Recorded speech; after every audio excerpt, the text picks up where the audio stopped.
Hello सम्पूर्णलाई फेरि पनि तपाईँहरूको लागि महत्त्वपूर्ण भिडियो लिएर आएको हो। धेरै सुन्दर भिडियो ल्याएर आएको छु। यो सधैँ मैले पार्क मात्रै देखाउने उद्देश्यले भिडियो बनाउँथेँ। आज चाहिँ मैले पार्क यो ठाउँको बारेमा भन्दा पनि यो ठाउँमा भएको विशेष ऐतिहासिक संरचनाहरूको बारेमा केही कुरा तपाईँलाई बताउनको लागि आएको हुँ। तर यो ठाउँ विशेष ठाउँ हो। यो वरिपरि देखेपछि तपाईँहरूले यहाँ कोरियामा बस्नुहुने सबै साथीहरूलाई स्पष्टै थाहा होला यो ठाउँ कहाँनिर हो। दर्शकवृन्दहरूलाई तपाईँहरूले भनिदिनु पऱ्यो कमेन्ट मार्फत।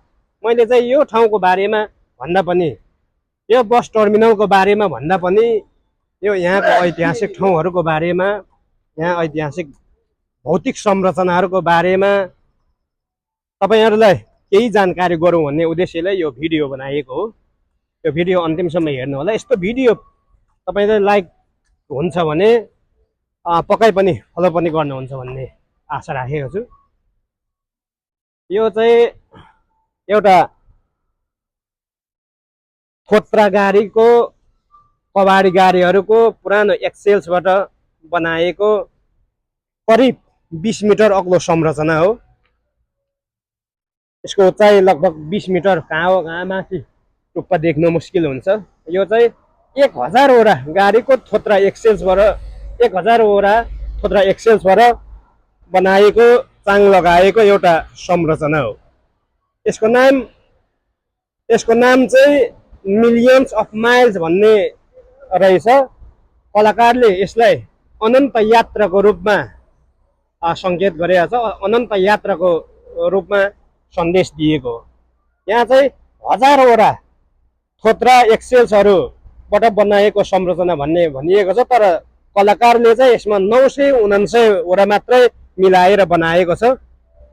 किनभने यात्रा अझै माथिसम्म छ र यात्रा निरन्तर गरिरहनुपर्छ, कहिले पनि स्टप गर्नु हुँदैन भन्ने एउटा सन्देश दिनका लागि पनि कलाकारले यो विशेष संरचना बनाएको होला।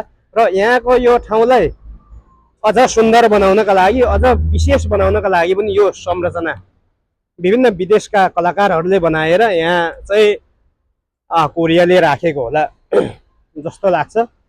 अब मैले आज धेरै तपाईँहरूको बारेमा तपाईँहरूलाई सबै डिटेल त भन्न सक्दिनँ, धेरै टाढो पनि छ, अध्ययन गर्नु पनि बाँकी नै छ।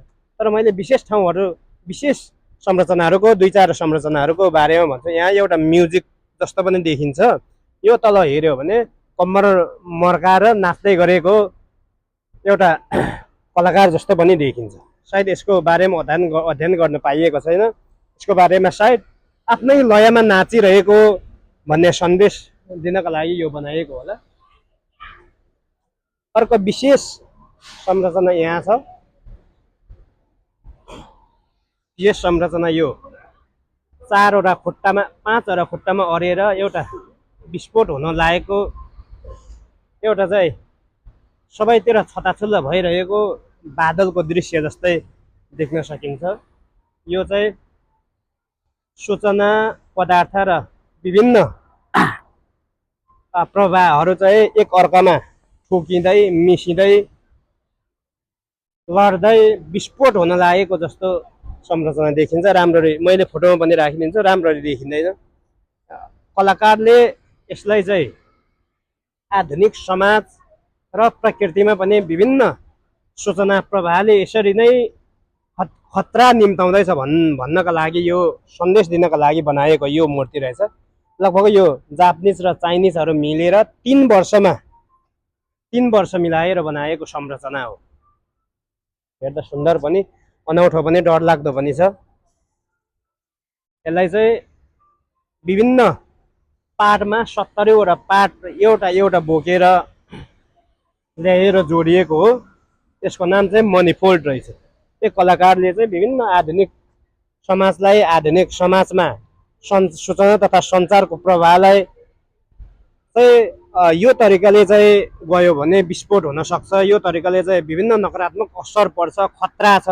आधुनिक समाज एउटा इन्टरनेटकै कुरालाई सुन्यो भने पनि इन्टरनेटले एकैचोटिमा संसारको कुरा ल्याउँछ र संसारमा भ्रम फैलाएर विस्फोट पनि गराइदिन्छ भन्ने खालको सन्देश पनि दिएको रहेछ।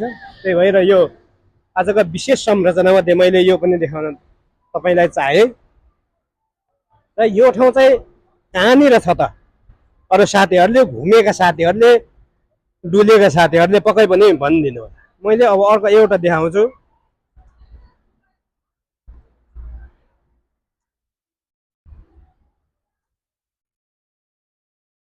यो चाहिँ हामीले चलाइने धातुका घरेलु धातुका भाँडाकुँडाहरूबाट बनाएको एउटा संरचना हो। सानो सानो घरेलु थोत्रा भाँडाकुँडाबाट बनाएको संरचनाबाट बनेको यो मूर्ति, यो संरचना लगभग विस्फोट हुन लागेको एउटा परमाणु बम जस्तो आकृतिमा देख्न सकिन्छ। यसलाई कलाकारले इन्डिया र पाकिस्तान बीचको सीमा नियन्त्रणको होसियारको बारेमा सन्देश दिँदै यो बनाएको रहेछ, यो संरचना निर्माण गरिएको रहेछ। यो एउटा घरेलु सानो भाँडाकुँडाबाट सुरु भएको युद्ध एउटा देशको सिमाना हुँदै विश्व नै ध्वस्त हुने सम्भावना देखाएर यो 24 घण्टा सचेत रहनुपर्ने, सीमाको बारेमा 24 घण्टा सानो कुराबाट सीमा विवादको कुरा उठ्न सक्छ भनेर सन्देश दिनको लागि चाहिँ यो संरचना निर्माण गरिएको रहेछ। यो भारतीय कलाकार सुबोध गुप्तकै परिकल्पनामा बनिएको रहेछ। यो धेरै पहिला बनाएको रहेछ। र यहाँ धेरै संरचनाहरू, धेरै सुन्दर दृश्यहरू छ। त्यसको लागि भिडियो लामो हुन्छ भनेर मैले तपाईँलाई प्रमुख मात्रै तपाईँलाई हेर्न लायक र अर्थ बुझ्न चाहनुहुन्छ भनेर मात्र यो विशेष किसिमका चाहिँ प्रस्तुति दिएको हो। र यो धेरै कुराहरू छ, यसमा धेरै साना साना संरचनाहरू छ। त्यसको बारेमा पनि तपाईँलाई चासो हुन्छ भने म पछाडि भिडियो बनाउँछु। अहिले रुगा लागेर घाँटी सुकेर बोल्ने स्थिति त छैन, तैपनि आज विशेष एउटा भिडियो तपाईँहरूको लागि, तपाईँहरूको मनोरञ्जनको लागि भनेर ल्याइदिएको छु। पक्कै पनि यस्तो भिडियो तपाईँले लाइक गर्नुहुन्छ भने फलो गर्नु होला। तपाईँको प्रतिक्रिया, यहाँ भएका साथीहरूले यो कुन ठाउँ हो भनेर पनि प्रतिक्रिया अवश्य दिनु होला है त।